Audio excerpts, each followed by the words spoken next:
বাজলো সুর ঢাকের তালে, মা এসেছেন শরৎকালে। ভেজা তুলোর মেঘের ভেলা, কাটছে সময় কাটছে বেলা। আজ যারা পৃথিবীর যে প্রান্ত থেকে আমার এই ব্লগটা দেখছেন, সকলকেই জানাচ্ছি শারদীয় শুভেচ্ছা।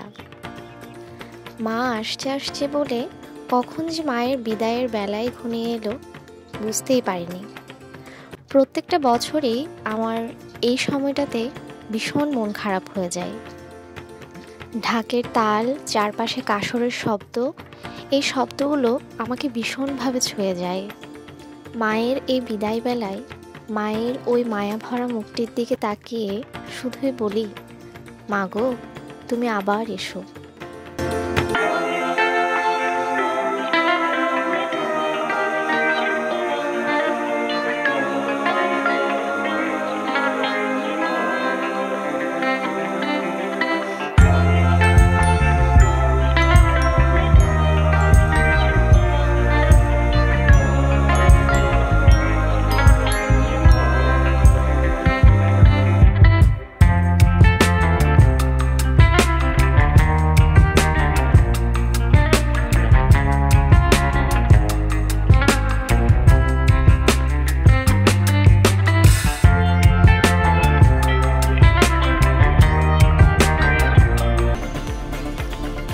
আজ আমি এসেছি রাঙামাটির শ্রী শ্রী রক্ষাকালী মন্দিরে, এবং এই মন্দিরটি হচ্ছে রাঙামাটির সবচেয়ে প্রাচীন মন্দির, এবং কিছুদিন আগে এই নতুনভাবে নির্মাণ কাজ শেষ করা হয়েছে।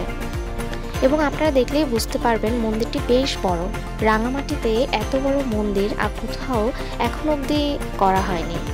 মন্দিরটি বেশ বড়, আর আমার যা ভালো লেগেছে মন্দিরটিতে ঢুকে সেটি হচ্ছে মন্দিরটির চারপাশে যে ডেকোরেশনগুলো ওগুলো খুবই সুন্দর, এবং যে ইন্টেরিয়র ডিজাইন ওরা করেছে আসলেই দেখে খুবই ভালো লাগছিল। এত সুন্দরভাবে মন্দিরটি চারপাশে ডেকোরেশন করা আর এত সুন্দরভাবে প্রত্যেকটা জিনিস ওরা ডিজাইন করেছে, সত্যি অসাধারণ।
পরন্ত বিকেলে মাকে বিদায় জানানোর জন্য আমরা সকলেই একত্রিত হয়েছিলাম।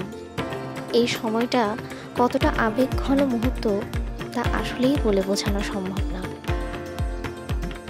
এই 4টা দিন মায়ের আশা, এত উৎসব, এত আয়োজন, সব কিছুই মাকে ঘিরেছিল। বিদায়ের সময় তো মন খারাপ লাগছিলই, তাও নিজের মনকে এটাই বলছিলাম যে আসছে বছর আবার হবে। আজকের ব্লগটা এখানেই শেষ করছি। সকলেই ভালো থাকবেন, সুস্থ থাকবেন।